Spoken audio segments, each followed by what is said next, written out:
What's up, everybody? Welcome back to another video. In today's video, we are back with some more Detroit Lions free agency news. And today in this video, we have another re-signing for the Detroit Lions. And I gotta be honest, on the surface, this looks like one of my favorite signings. So let's get it started. The city's been down and it found a way to get up. And when you knock us down, we're going to get up. And on the way up, we're going to bite a kneecap off, all right? And we're going to stand up. And then it's going to take 2 more shots to knock us down. We're going to take another hunk out of you. Before long, we're going to be the last one standing. Welcome in, everybody, to a video. Glad you guys are here. And I'm just excited to get to this video because it has been announced. I'm not going to wait at all. It has been announced, according to Ian Rappaport, that the Detroit Lions will be re-signing edge rusher Charles Harris on a 2-year deal. Yes, you love to see it. I absolutely love to see it. I was hyped when I saw that. Seriously, this might be my most favorite re-signing because I wasn't really sure where the Lions were at with Charles Harris, if they would be able to get him back, where his price point would be considering his age, his breakout season. I wasn't sure if he would come back. I was hoping that there would be a scenario where we could get him back with also not overpaying. I wasn't sure if he'd be back. Tracy Walker, I kind of expected it to happen, so I would have just been more disappointed if it didn't happen. I love the fact that we got Tracy Walker. DJ Chark, expected us to grab some receiver. That was the other signing today. But now Charles Harris has been re-signed. And according to Ian Rappaport, it's a 2-year, $14 million deal. Now, I won't go into the contract specifics here because we don't exactly know how that's going to work out. We heard when we signed Josh Reynolds, it was going to be 2 years up to $12 million. Turns out his cap number this season is only $2 million, and $4 million of that contract is incentives. So I'm not sure exactly how they set this up, but 2 years, $14 million is what they're telling us. It could be set up many different ways, so it doesn't necessarily mean that his cap number this season is $7 million.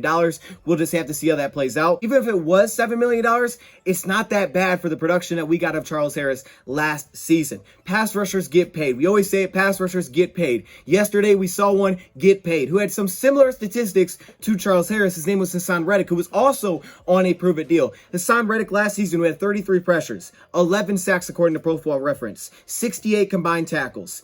He earned a 3-year, $45 million deal.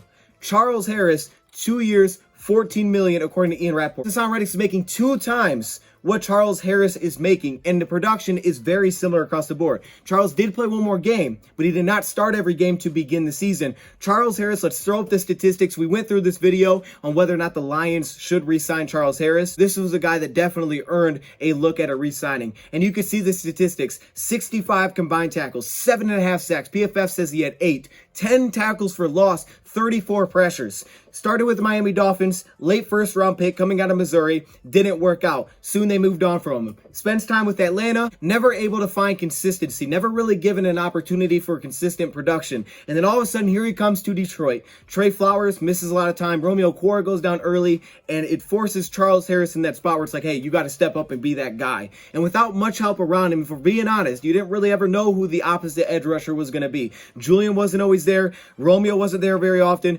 Trey wasn't there very often. So you didn't really know who was going to be across from him. And the defensive line had its own issues as well in the interior. Most part consistently showed up for the Lions. Even if his cap number for 2022 is $7 million, that would put him in the range of a guy like Dwayne Smoot, who's coming off of 6 sacks, 30 pressures, Sam Hubbard, who's coming off a really good season, Samson Ebukam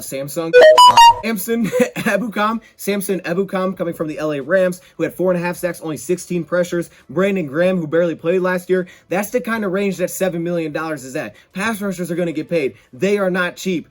Yet somehow we landed Charles Harris apparently on a 2-year, $14 million deal. The dude's only 27 years old. He's still a very young player. But what I thought he showed, and we talk about a lot, his versatility, I thought he showed a ton of versatility as a Detroit Lions pass rusher. First off, just as a pass rusher alone, he can have success both from the 2-point and 3-point stance. And I did go back yesterday and watch some of our games in the second half of the season.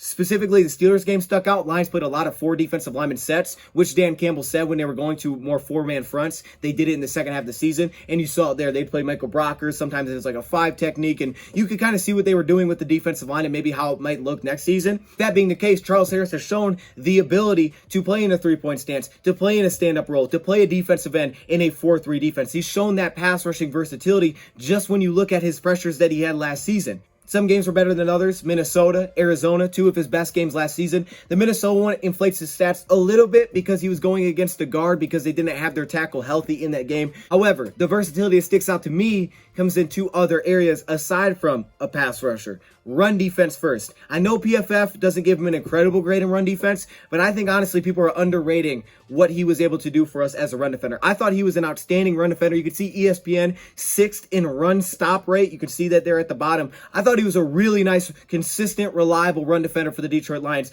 Of course, he showed the ability to set the edge. The Arizona game sticks out. The play that he made on Kyler Murray, who tried to take off on that little option play and get to the edge. Charles Harris said no chance. And they come back with the screen. He brings that down. Charles Harris showed some nice athleticism, but ability as a run defender, which allows him to stay on the field on early down as well. He's not just a pure pass rusher. He's a reliable run defender based on what we saw last season. Honestly, he's kind of been a little bit of that since he's joined the league. I mean, he was known for pass rushing coming out, but his run defense has been pretty consistent when he's been on the field, and it kept up with the Detroit Lions. And just with more reps, according to ESPN again, 29% run stop rate. That was 6th in the National Football League. That sticks out. Another side of his versatility, his ability to drop. You can see 8 of 9 completions allowed. That showed the drops that he had. Of course, that doesn't take into account all the times that he was in a spot and the quarterback didn't throw it his direction because he was there. But there's a couple guys on this roster who stick out that consistently dropped for the Lions last year. One being Julian Okwara, the other being Charles Harris. That ability is nice as well, especially on passing down to the show rush, drop into a hole, drop and take away some of those crossing routes that the quarterback thinks going to be there, right? You see a blitz coming, so all of a sudden you're trying to get to your hot read, and then Charles Harris drops in that area. He showed that ability as well.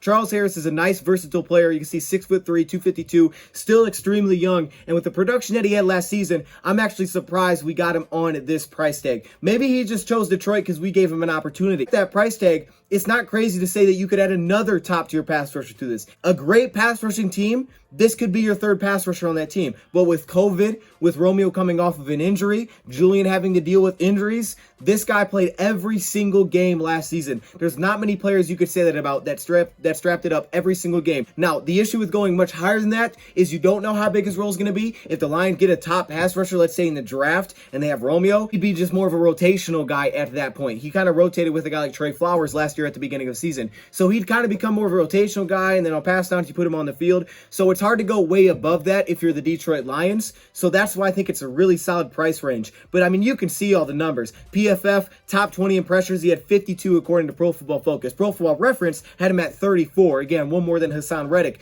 PFF, 17th in pass rush win rate at 17.4%. And once again, this is another one of those signings of, hey, we gave you an opportunity. It was a prove-it deal. You were forced to step up, and what did you do? You showed us versatility. We could go to a 4-3. We could go to a 3-4. You were able to plug into both. You could play early downs. You could play on pass downs. You didn't miss a single game for us. You showed us a lot during that time. You had production without much help across from you. You earned a contract somewhere, and luckily, it's back with the Detroit Lions. Lions re-signing their guys. I love it. Guys that earned it should be re-signed. It should be re-signed. If you earn the deal and the price, I mean, if Charles Harris was getting $15 million a year, yeah, he probably isn't going to come back. But since it's 7, on the surface it's 7, I know he doesn't have the biggest name, but Charles Harris can produce. I think this still leaves the door open for a lot of possibilities when it comes to the draft and things like that. And other free agents will see that. They're going to be like, hey, look, if I play well, they're going to give me a shot to compete. If I earn it, they'll re-sign me. They gave guys opportunities last year. They said this was your chance. And Charles Harris took full advantage, and now here he is with a contract extension for the Detroit Lions for 2 more seasons. I love it. Yes, if the price point would have been $12 million, I would have been like, I'm not really sure about that one. You're not locking him super long term. By that time, he'll be like 29, pushing 30 years old. You're not locking him in for like 3-4 years, which makes sense because you don't know really where the pass rushing position is going to go. You draft someone. We still have Julian Okwara in the mix. We'll see what happens with Austin Bryant, but he earned the contract. Now, this could open up the Lions not having to take a pass rusher with their top pick. That is true. You know, if we're talking about just specifically edge guys, Lions don't have to do it knowing they have Romeo, Charles Harris, and Julian Okwara kind of as the big 3 in there. They wouldn't have to do it because Julian showed a lot as a pass rusher last year. He really did. He still has to work on the run defense, but he showed the ability to drop. And as the year went along, he really started to flash his pass rusher, specifically in that Green Bay Packers game. If you really take the amount of snaps that Julian had and you equaled it to what Charles had, his pass rushing productivity would have been up there with Charles Harris. So that's something that sticks out as well. Lions don't have to draft an edge. They know they need more pressure. The defensive front is, I think, a staple of a Brad Holmes type of team.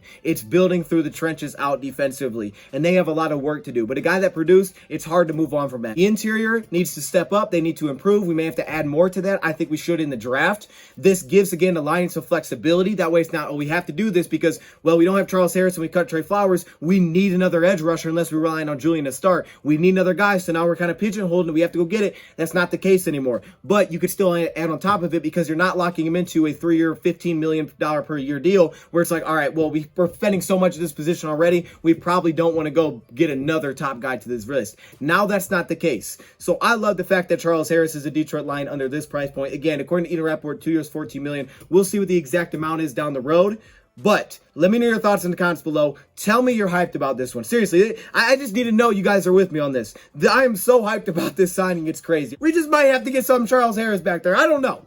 Anyways, let me know your thoughts in the comments below. Welcome back, Charles Harris. It's good to have you back from $1.75 million. Rumors aren't stopping. You know, the Lions could still be interested because we don't know how we're setting up contracts. That's another part of it. We don't know how they set up Chark's deal. We don't know how much cap number is. We don't know what Charles Harris cap number is. They could have backloaded a little bit, which is very possible. They've done that with the Romeo deal. They could have done it because Romeo, his cap hit now slides up to where last year was 4.5, now it's 14.5. Lions could have backloaded a little bit. Maybe the cap number is only $4 million this year, which in that case would mean you still got some money to spend in free agency. The Detroit Lions are doing what I thought they would do, and I love that they're sticking true to who they are. They're sticking to their plan, and I think that's the best way to do it. If you have a plan, right or wrong, stick to it. Stick to what you believe in. I feel like that's what they're doing. All right, now I do have to throw this unfortunate news out there. I know a lot of Lions fans are kind of waiting on this. Marcus Williams apparently is agreeing to a deal with the Baltimore Ravens. That's going to be interesting. The Baltimore Ravens, okay, for a 5-year, $70 million deal. It's actually, I think, per average, it's not a bad deal, right? What is that, 12? I don't know the exact amount. That's not bad, though. I thought it actually might be a little bit higher than that. That's a pretty solid deal. We'll see how that fits and how that works out, but they're going to be adding Marcus Williams to a 5-year, $70 million deal, so he comes off the board. I do wonder if maybe some of that played into the decision to re-sign Charles Harris, but the reports, at least at the time we got the reports, is that Charles Harris was re-signed first, but you do wonder if they're like, yeah, that's kind of out of our price range. Let's go get Charles Harris instead. Maybe they were in the running, and then they're like, yeah, we don't really want to go that big of a deal because maybe they would have had to pay more to bring him in, so they're like, okay, let's go get Charles Harris back. That's possible as well, but I saw the Charles Harris one come out before the Marcus Williams one. But there still are safeties available. Obviously, there's there's still a ton of free agents that are available, especially big name free agents, especially at safety. Whether that's a PJ Williams who's with the Saints, his teammate, which I think is very possible. I mean, it's kind of like their third safety. Of course, Jordan Whitehead. I'm a huge Jordan Whitehead guy, so if the Lions wouldn't make that happen, I'd be kind of hype. There's also, there's DeMarcus Mays. I believe he's still available. There's the Peppers. I know safety is the big one we keep an eye on, but like I said, I think safety is one of the spots that's a little bit deeper for free agency. I know there have been a good amount signed, but I think this is still one of the deeper spots for free agency, where if the Lions still wanted to land someone, they definitely could, but Whitehead, it has to be at the top of my list. I do like some of the depth for safety in the draft, of course, as well, but then you have guys like Terrell Edmonds, who has not signed yet anywhere from the Pittsburgh Steelers. I'm not saying they'll go get any of these guys. Of course, there's the cheaper options, like we talked about the Houston Carsons and the Ronnie Harrisons, who the guy in the chat was bringing up from Cleveland. So there's those options as well. Terrell Edmonds, someone I have to bring up because I think he would fit in schematically if I'm the Lions. I don't know for them, but if I'm the Lions, PJ Williams would be pretty high up there as well. But hey, Jordan Whitehead, come on. Let me know your thoughts in the comments below. Thank you, Brett, for watching. We'll be here for news. Thank you, Brett, for watching, and I'm out.